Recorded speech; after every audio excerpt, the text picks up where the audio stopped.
Hai minasan, konnichiwa.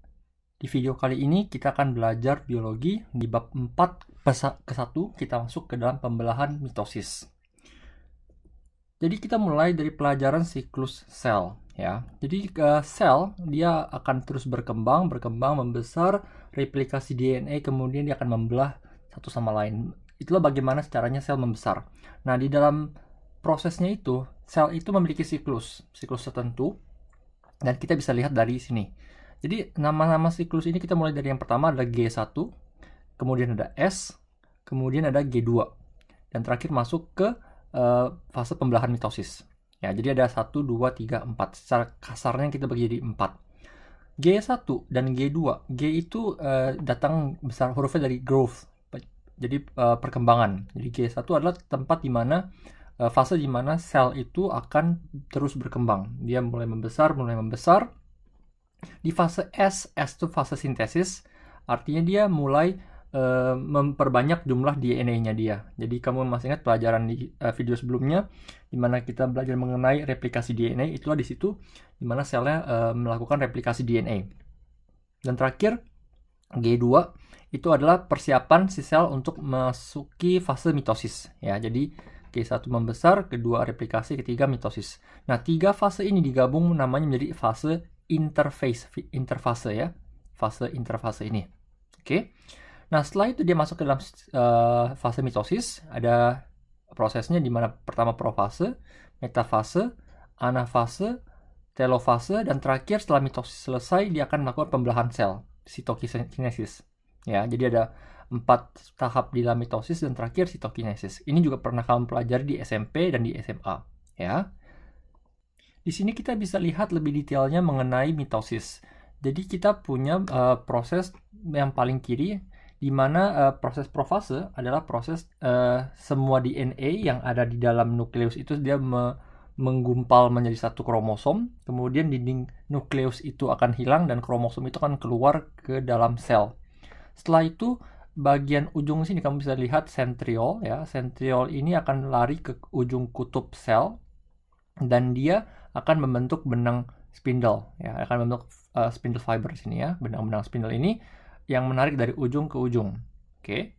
Kemudian di proses metafase ketika benang-benang ini sudah terhubung satu sama lain, semua kromosom ini akan berjajar di tengah, di garis ekuator ini berjajar di tengah.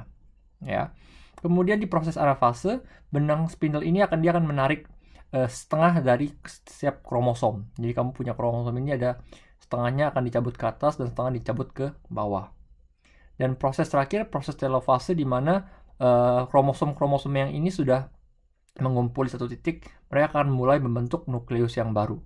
Nah, setelah itu bagian sitoplasma yang akan ada di sel yang lama akan mulai terpisah, dan terakhir setelah proses telofase selesai akan terjadi proses sitokinesis, di mana sel itu akan resmi pecah menjadi 2 sel. Ya, jadi dalam proses telofase masih bisa dihitung dalam satu sel karena masih dinding sel sitoplasmanya masih agak nyambung seperti ini. Tetapi nukleus sudah mulai terbentuk.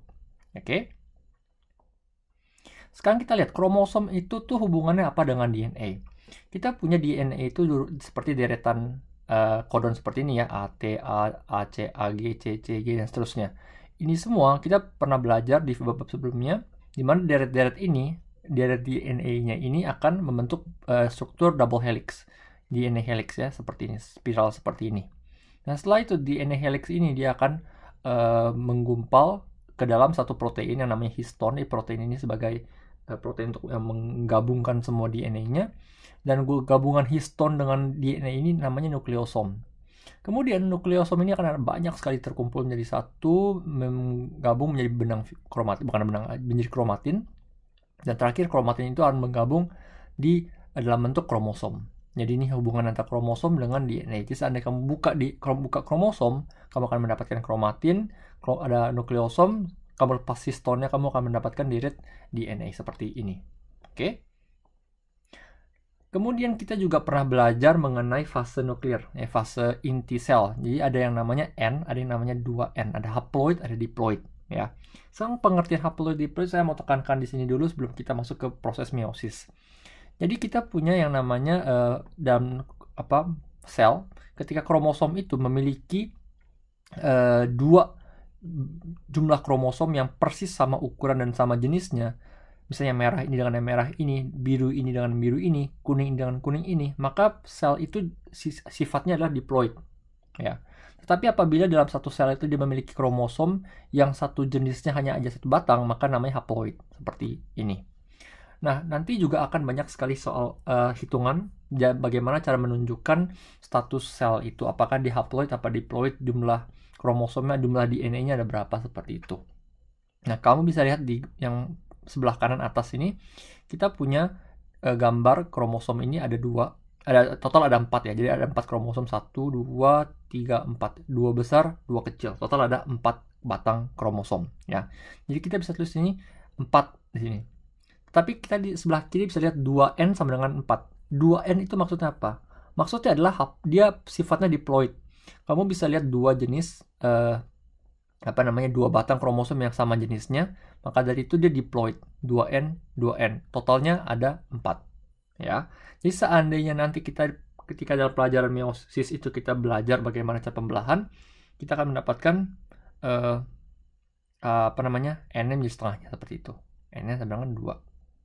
Kemudian di bagian bawah sini ketika kamu bisa melihat satu sel memiliki hanya satu jenis, ya, masing-masing satu jenis, ada 2 jenis, masing-masing satu batang, itu kita bisa tulis N sama dengan 2. Jadi sifatnya adalah haploid dan jumlah kromosom di dalam satu sel ada 2 biji, maka kita tulis N sama dengan 2. Jadi seandainya kita punya soal di dalam tabel bawah sebelah ini, ya, dalam proses kita bisa lihat fasenya di sini adalah fasenya haploid, ya, N sama dengan N, dan batangnya 3, 1, 2, 3 jenis yang berbeda, makanya N sama dengan 3.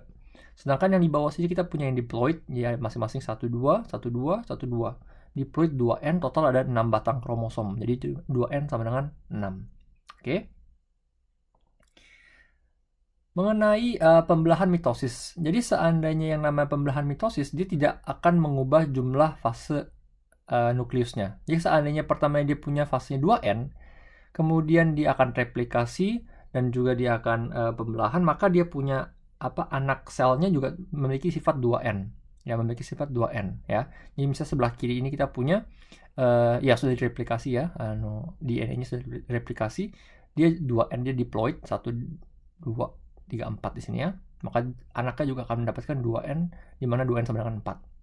Nah, ini juga berlaku untuk sel reproduksi. Misalnya sel reproduksi yang memiliki sistem haploid, ya. Dia ketika dia haploid sudah N, kita punya 4 batang kromosom dengan jenis yang berbeda semua, maka kita tulis N sama dengan 4. Ketika dia melakukan pembelahan mitosis, ya, ketika dia melakukan pembelahan mitosis, maka dia juga akan mendapatkan N sama dengan 4. N sama dengan 4. Tidak akan ada perubahan di dalam perubahan nuklir fase nuklirnya. Ya, jadi ini yang namanya pembelahan mitosis. Bukan berarti sel reproduksi tidak melakukan pembelahan mitosis. Jadi ini harus kamu ingat. Oke. Sekarang kita lihat perubahan dalam jumlah DNA. Kita punya 2 bagan di sini. Bagannya sebenarnya sama. Bedanya apa? Dia hanya menunjukkan jumlah DNA yang atas di dalam satu nukleus, yang bawah dalam satu kromosom, ya. Jadi kita bisa lihat gambarnya ini. Pertama kita punya di fase G1 ketika si selnya itu mulai berkembang. Kemudian di fase S itu dia melakukan replikasi, dan di fase G2 dia sudah memiliki jumlahnya 2 kali lipat, ya. Kalau misalnya dia punya N-nya 2, 2N N sama dengan 2 di sini, maka dari itu jumlahnya akan 2 kali lipat menjadi 4, 1, 2, 3, 4, ya. Nah, setelah itu di proses mitosis itu dia akan membentuk benang spindle, kemudian ujungnya akan ditarik.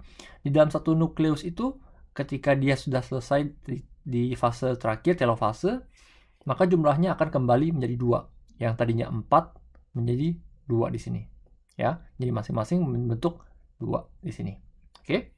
Nah, yang di bagian bawah kamu bisa melihat perbedaannya di dalam satu kromosom, ya. Kalau di dalam satu kromosom bedanya apa? Yang satu ini memiliki 2, anggaplah 2, ya. Kemudian dia 2 kali lipat naik ke atas. Setelah dia masuk proses anafase di sini, anafase dia artinya dia punya sentromernya akan pisah ke atas dan ke bawah, dan kromosom akan terbelah menjadi 2. Nah, disinilah dimana jumlah DNA-nya akan dibagi menjadi 2. Kemudian dari proses anafase selesai, telofase dia akan terus sama jumlahnya sampai G1. Oke, jadi ini adalah perbedaan cara menulis jumlah DNA di dalam satu nukleus atau dalam satu kromosom. Tapi yang menjadi poin di sini adalah di dalam proses mitosis kamu tidak mengubah fase nukleusnya. Kalau dia 2N ya 2N, kalau dia N ya N. Oke. Baik, itu saja untuk video kali ini. Saya akan ketemu kalian di video berikutnya. Terus semangat belajar, Benkyo, ganbatte kudasai. Sayonara.